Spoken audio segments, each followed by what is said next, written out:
Hello, ladies and gentlemen. Welcome to another episode of Send Them Off, the second one of the new year. Devin, new year going well for you so far? Yeah, honestly. Yeah, it's gone pretty well. Probably better than Man U's has. Which not so subtly brings us to our first topic. Yeah. We're going to get right into it. Really, let's be honest, this week in the Premier League, or really around the world, not the most interesting in terms of results or anything. The only real big matches we had, we predicted them last week. Went okay for me, did not go so great for you, but we'll get to that later. I think it went better than okay for you. We'll get to that later when we do the shootout for this week. But let's just get to not okay for me, right. Which is Manchester United. They lost 2-0 twice in the span of 4 days between Sunday and yesterday. This question has come around a lot. Ole out. No.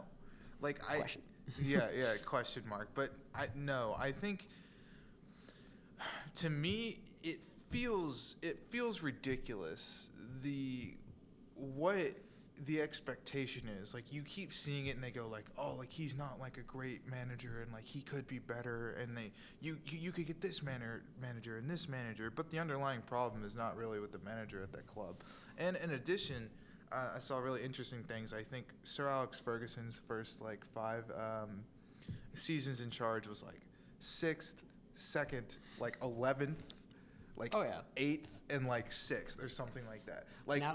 Not saying Ole is going to be Sir Alex Ferguson. But all I'm implying is one of the most highly regarded managers in the history of Premier League. The greatest manager of all time. Okay, sure, whatever. A little bit biased, but we'll go with that. When he first started out, no one really thought he was going to be as good as he was, but they just happened to stick with him, and then he went on to have a ridiculous career with Manchester United. And so right now we're at a stage where things are turning over a lot faster than in that time. There's more money being pumped into the sport. Players are going, and they either perform or they're out. And it's the same thing with managers. They either perform or they're out. And right now, you could fire him simply because he's a new manager, and maybe you're like, oh, I want someone more experienced. But Pochettino is still kicking around. Yeah, but the reality of the situation is it's really not his fault. He just lost. So in the game that they lost, the 2 games they lost 2-0, they were both without Marcus Rashford, correct? Yes, Marcus Rashford's out for pretty much the foreseeable future, out some 6-8 weeks. Yeah, and so you just lost your best goal scorer, one of your more creative presence, your dangerous counter-attacking presence that people had to. I mean, you think about the best performances Manchester United have displayed this year. They have been counter-attacking performances where the outlet and the main threat was Marcus Rashford, and now they've completely lost a dimension of their game that they really relied on. And even the game he got hurt in, he assisted on the lone goal of the game. Exactly. So to me, I say no because I don't really see a justifiable way to blame him for the things that have happened. Like, he doesn't have creative players. I mean, for me, I've said this multiple times now, he is not a tactical manager. He's there, and the reason he was chosen was to be the change of culture the club needed after Louis van Gaal, Jose Mourinho, David Moyes. But I do understand there's a time where you need to actually start winning games. This is a team right now that conceivably should be fighting for that 4th spot. We talked about that last week, that it was Chelsea versus Man U conceivably for the 4th spot, and that's not happening now. I would say it's Manchester United and everyone all the way to 14th right now. Right, yeah, but my point is they lost a potential 6 points on Chelsea right there. And the fact that, as much as I love Ole, and it's not all down to him, the squad is quite frankly terrible. For Man U. For Manchester United, this is a terrible team. I guess what we should say is we're not saying that the players are terrible. They're all talented players, but they're not up to the way you want to play when your them. crosstown rivals, who you were better than for literal decades, quite frankly a century, have pretty much a better best player in the Premier League. Has their second team in every single position, their second player in every single position is pretty much better than Man U. Yeah. which is sad. Like, Manchester City C could put up a good match against Manchester United's A squad. Yeah. And with Rashford missing, like, I said there could have been a draw against Liverpool given how the first game went this season. But with Rashford out, it was over. And it turned out to be. Rashford missing is a huge piece. That's the number one, as you said, number one creator, and also, their number one goal scorer. He's one of the best goal scorers in the Premier League this season. And so missing that's a huge piece, but you have to be able to deal with that. Tottenham's going through without Kane right now. They will be okay in terms of they will be better off than Man U is right now without Rashford, yes. Which really shouldn't be the case. It's the fact that realistically, this Manchester United squad on talent is the 9th best team in the Premier League, realistically? Especially when you take in the fact that your best striking option is Martial or Greenwood. Yeah, I think 6th is fair. You're putting them in last in the top 6, do you then? Last in the top 6, and then you look at, I think, in terms of talent. I'll put them 8th. What are you putting? Who are the other? Leicester. I'm putting Leicester and Wolves ahead of them on talent. See, that's why I don't think Wolves is ahead of them on talent. We can have this debate later. Well, I don't know. I think Traore is better than most of Man U's team. I think Cutrone would be the best striking option at Manchester United, considering Rashford's on the left now. But yeah, and he's not even Wolves' best attacking. No. Jimenez is doing amazing. Quite frankly, Rui Patricio would be better than De Gea right now. So, yeah. All right, fair enough. Also, always start playing Romero at this point. But he just got in a car crash. But to blame, as you said, to wrap us all up, to blame us on Ole, it's not really his fault. I could understand getting rid of Ole if you had confirmation that you could bring in somebody like Pochettino. But we don't. Yeah. We don't have that. We can't even manage to sign Bruno Fernandes, so I don't think we can get Pochettino to come in. So it's not all on Ole. Changes need to be made, and I credit Ole for saying that, our last two, especially the game against Burnley, was on him because he did not, as a manager, he did not perform as he should. Even this squad is better than Burnley's squad without Rashford. This squad is better than Burnley and should beat Burnley at home. Yes.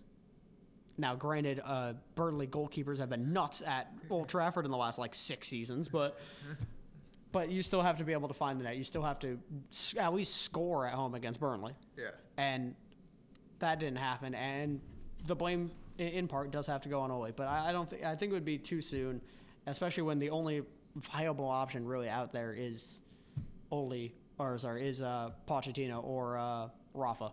Yeah. But I don't think we could get either one of them because I don't think either one of them would come in and deal with the Glazers anyway. So. But let's move on to a much bigger issue in the Premier League, which we actually meant to cover last week, but we figured it would be so long that we cut it for time. So we'll try to do our I'm going to try to not rant is what I'm saying here. VAR, everybody's favorite assistant referee, the video one. Devin, just simply, what's wrong with it? They're trying to please everyone.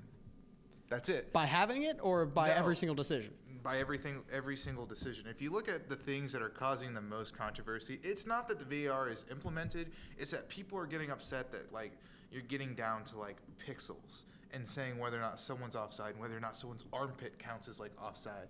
And in those instances, a lot of times you would think most people want to say, oh, that shouldn't really matter. That doesn't, in the grand scheme of things, right. That does not matter. However, you start getting people like your roommate, Sean, who believes that should matter and that offside is offside. And I understand the argument for it's factual. And written into the Premier League laws, it is factual. It does not count towards the clear and obvious error, which should be rewritten in my eyes.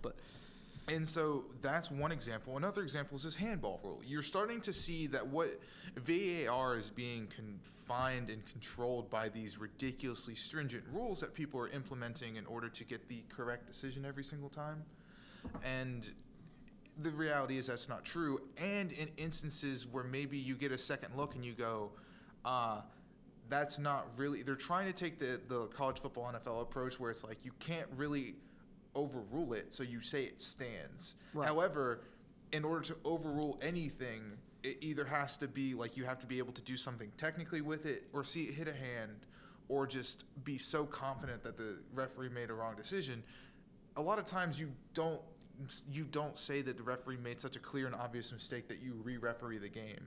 And that probably needs to change. People probably just need to get to the point where if something is really questionable, the referee, if they're like, you might want to take a look at it, maybe he looks at it for 30 seconds and goes, no, I'm right, or no, I'm wrong, I'm changing it. Let him make the decision. And that's something that's been tossed around a lot. Right. So, I'll say the statistics on the Premier League so far, this is purely fact. This does not take into account whether or not these goals should have happened, whether or not this was the right call. There have been 72 decisions, so goals or other incidents, yellow card, red card, be overturned by VAR, which is a lot. I don't think that is exact. I think that's less than one a match, but it's still, that's just overturned. That's not how many have gone to VAR. It's much less than one a match, but right, yes, but the point is that I still feel like that's a higher number than it probably should be. There have been 38 goals disallowed, which is that'd be one for every game a team would play in a season, essentially. Yeah, that's the easiest way to describe it. Evan, there's been 25 goals disallowed specifically for being offsides. Yeah. Which is the one that's the biggest one for me. And the problem I have with it is, yes, I'm very much one of the people that if you have to come down to a pixel, first of all, and rely on the person making the lines on the screen to do it straight anyways, if you have to come down to a pixel and zoom in far enough that the human eye could not have made that call, right? If the linesman cannot make the call, it should be onside, because the rule always was, before VAR came to be, that if it is tight enough, and the advantage goes to the attacker. So I know spirit of the game is the phrase that's passed around all the time, and yes, I believe that some of it needs to be maintained. I think the biggest change, the three biggest changes that need to happen is, one, the head official needs to actually go to the monitor. Yeah. Because one, it speeds things up, and two, you have less of the relying on the VAR referee necessarily. You can have the head official both look at the monitor, see what they're doing, and relay it to the players as well. And I mean, I think from a pride standpoint, even as right. personal pride, no referee wants to be told his decision was wrong. If he's going to change it, he wants to change it on his own account. Right. I feel like the referees would be much more willing to change a decision if they go to the screen and go, I was definitely factually wrong, than somebody tells me in my ear, I'm wrong. Yeah. You know what I mean? Secondly, off that, we need to do what the Australian League does, which is you can hear the VAR official and the official on the field are mic'd up, so you can hear the conversations happening between them, so that the fans at home, obviously if you're in the stadium, it's a different environment, but they could do the NFL type thing and announce it. They know what is happening, why these decisions are being made. And I think outside of the offsides one, which I think is a rule that needs to be changed or adjusted how it's, officiated, outside of that, we can have more understanding, because I think understanding is the biggest problem. As you said, they're trying to appease everybody. And if nobody knows why they're coming to that decision, it's just, the Mark Clattenburg on NBCSN after the game telling you why I think they did that. Yeah. It's a different situation. And lastly, I think offside should be viewed as a clear and obvious error. That needs to happen. The reason why VAR was brought in was to be video assistant referee, not video head official. Yeah. Which is, I feel, the biggest problem. I feel like one of the problems I had with the NFL when they brought in the challenging pass interference, which proved to be absolutely worthless, but when they brought that in this year, it's like you're taking away the power from the official to actually do their job. Yeah. If you have to question every single time they do something down to the pixel, then why does anything they say have meaning? You know what I mean? And obviously, the linesman can still call fouls and stuff, but if the linesman is not allowed to do their job and call offsides, on the field, without it being, obviously you can have the video reviewer look at it, and if he called, Devin on the other side of his table, the other end of the table over there, if I'm standing over there and Devin's the last offender, I'm clearly off. Yeah. But unless it's a tragic error like that, obviously it could still be something as simple as, the half of their body's over, or even the bit of the shoulder, however you want to say, can play the ball, which is the other problem, because they have the armpit rule, and not everybody puts the armpit in the same place. But if you have that become a clear and obvious error decision, which, yes, has its own up and down, what's clear and obvious. Right. But if you can go to if the official can go to the monitor, look at it, and you can zoom in a little bit so that they can actually see it without it being, the camera, the hard cam back up there. If they can look at it and go, I cannot tell, without zooming way in so far that a human eye could not make the call, then it's not an error as far as I'm concerned, then the call should stand. Which I think that's the biggest problem. When we get down to pixels like this, you're just going to piss people off. I thought you said you weren't going to rant on it. I'm trying to not. This is as far as I'm going to go. I'm just saying those are the things that I think need to be fixed. You have if you're going to have clear and obvious error for everything, and I get it's supposed to be this is or isn't, you should apply it in some way to that. You can still have they're onside or they're offside, but it's now, to what extent do we need to review whether or not they were onside or offside? If it is so close that if we're playing FIFA and the lines are on top of each other and it tells you that you're offside, you get kind of pissed. Yeah. So, one of those situations. But now let's stop ranting and let's move on to the Bundesliga, which has been surprisingly exciting this year. Yes. But that said, Devin, with being 4 points behind and now in second, even though they weren't like a week ago, this happened with Juventus last week too. With Bayern being in second, Leipzig being in first, 4 points ahead, and then behind Bayern being a 5-point gap between Mönchengladbach, Dortmund, Schalke, and Bayer Leverkusen down to sixth. Do you think Bayern's going to spoil the fun, or that we can have a exciting winner this year in the Bundesliga? I think this year we can. I really do, and for one reason only. Now, as opposed to I think last week, I'm pretty sure I would have said no. After, whether or not it was directly him, I think with Dortmund buying Holland and him scoring a hat-trick. Granted, some of the two of them were tap-ins. One of them was a very good two of them were good finishes actually.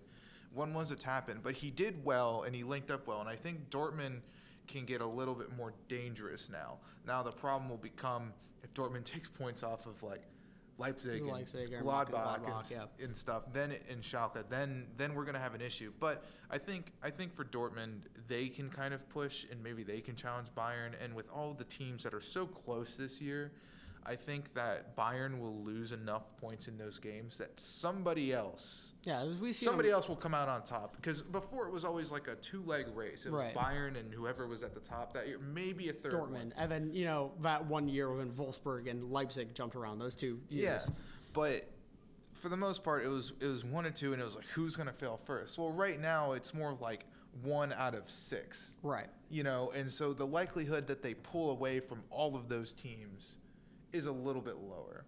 However, that being said, they've managed to do it for how many years now? Last year it was supposed to be, this is the year Dortmund wins. They threw it away. So yeah, we'll see what happens in the second half of the Bundesliga. What do you think about it? With that in mind, before I give my piece, I want nailed on prediction. Who do you think is going to win the league in the Bundesliga? Oh gosh, I don't think it'll be as good as Mönchengladbach has been. I don't think they'll win the league. Considering they just lost to Schalke. Yeah. Not saying that one game, but it proves a bit of a point. Mm-hmm.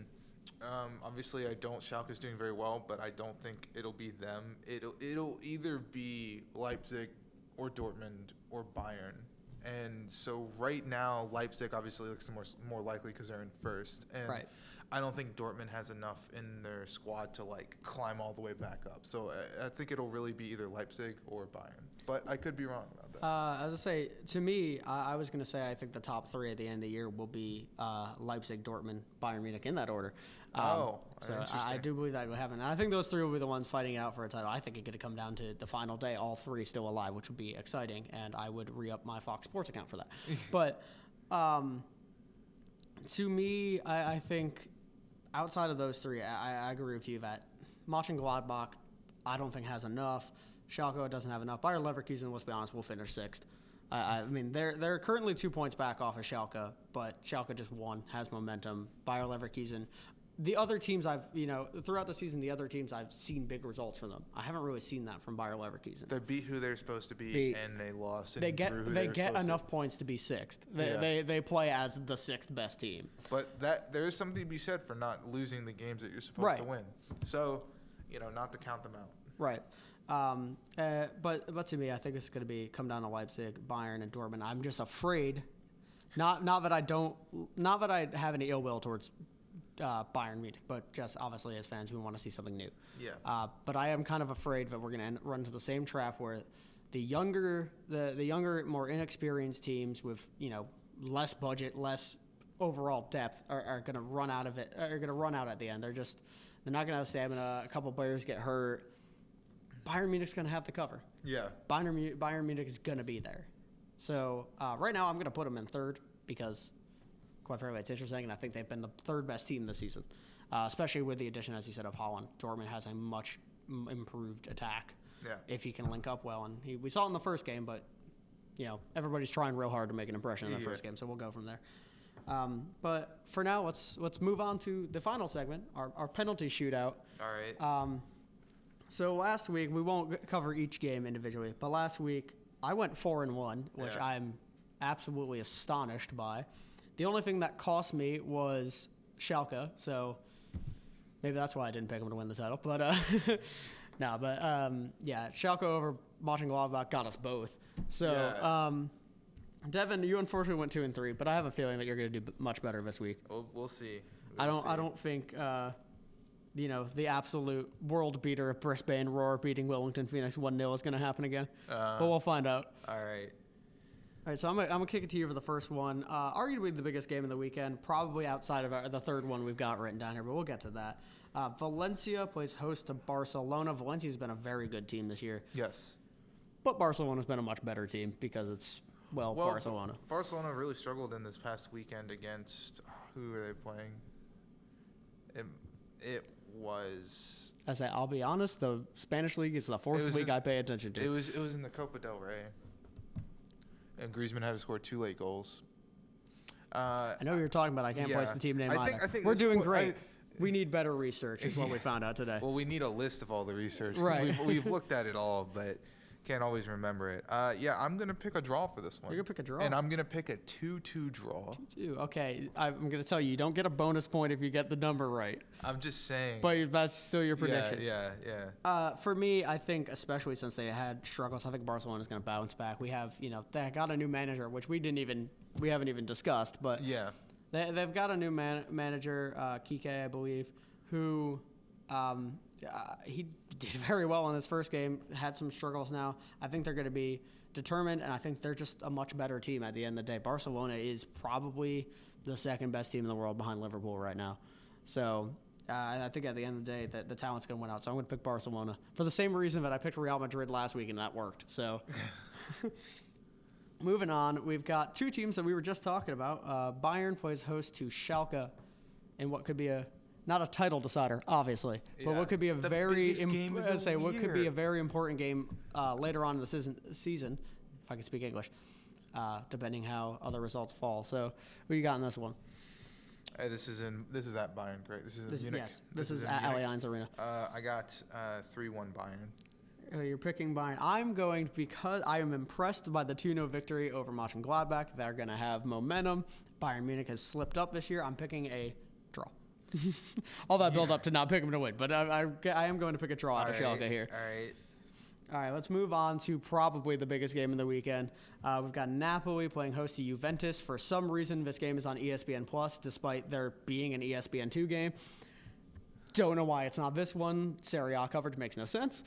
But who do you got in this one for what could be, again, these are the games that Juventus is, Juventus needs to win this game in order to really keep the fight to Inter.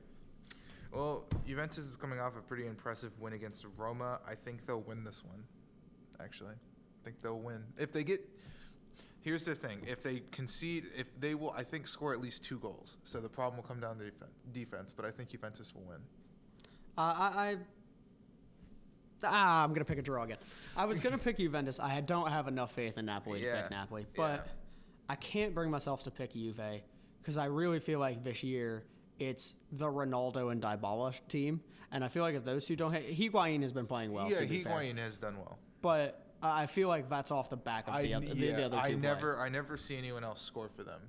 Other than those three. Yeah. And obviously others have. And Napoli, I mean, Koulibaly's there to shut at least one of those three down. Probably likely Higuain. Yeah. Because Ronaldo will be off destroying the right back. But I think there's going to be... I think Napoli will have enough to keep the fight to Juventus in this game. And Juventus hasn't really run away from teams. Like, there's been a few games where they've stomped people that they should stomp. But Serie A can be a kind of, top-heavy team. It could be also a very top-heavy league sometimes, you look at teams like Brescia who have Balotelli, and I couldn't name anybody else on that team, and I say that, Sandro Tonali. But they have, being those minnows, if you will. But I don't think they haven't run away from the better teams in this. And this is at the Stadio San Paolo, which can be a very raucous place. And I think they'll turn out full force and they'll help their team to a draw.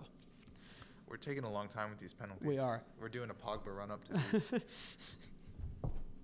All right, then time for the Neymar. We're going to go ever so slightly quicker.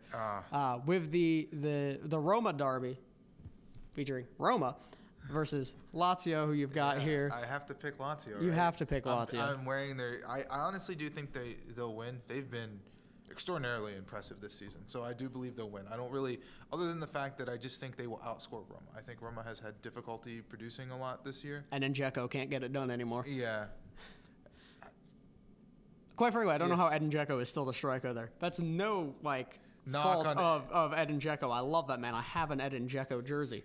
But he's getting older. Yeah, but I think he's been 36 for 12 years now, so... Yeah. We'll look it up. It'll be 31. But yeah, probably. Whatever. He feels like he's 36, but... I'm going to take Lazio in this as well. Lazio has just been so good as of late. And even though this is an away game, they play in the same stadium. They play at the Stadio Olimpico, which I've seen Lazio win there, so I'm always going to pick Lazio there. So, yeah, I'm tooting my own horn with that. But, it's not like you played in the game. Yeah, I know. I didn't play in the game. They played Empoli, so they should have won. But, yeah, I think Lazio's got too much. Immobile will probably score 3. And you can't – nobody's been able to shut down Immobile. He's going to get a goal, if not more. I don't think Roma has enough going forward, or really their defense hasn't looked great either. They've looked a shadow of Roma has been in the last couple of years. They don't look terrible, but Roma was the team fighting Juventus a couple of years ago. Yeah. And now it feels like, oh yeah, Roma is still in the Serie A. You know what I mean? But let's... We're just dissing so many teams. Yeah, I'm going at everybody today. The VAR thing made me mad, but let's just finish this off with an absolute corker of a game in the FA Cup. Coventry City playing host of Birmingham City. I think we're gonna get a replay. We're gonna replay. We're gonna take that draw. This is the last round we can have replays in. Yeah, it's gonna be a last round replay. I'm calling a draw. You're calling a draw? You think Coventry City holds them at home? Birmingham City is not that good. I mean, to be fair, neither of these teams are that good. Well, but what I'm saying is Birmingham City in the championship is in the lower half. Right. And for that reason, I'm picking Coventry City because I picked the worst team in this random matchup last week, so I'm going to hope it works again. Also, I love FA Cup small team magic, and I can't wait for Tranmere to beat Man U because that's probably going to happen. Tell me I'm wrong. When that, as I say, I almost put that game on here, but I didn't want to have to pick Tranmere. Well, you didn't want to have to put Man United on there twice. That too. And be pandering to yourself. Right. I pandered to myself enough with the scarf and putting Man U first on the show. But that'll do it for us this time. Hopefully Devin can claw back the record. Claw back. You're only 2 back, to be fair. We've only done yes. We've only done 1.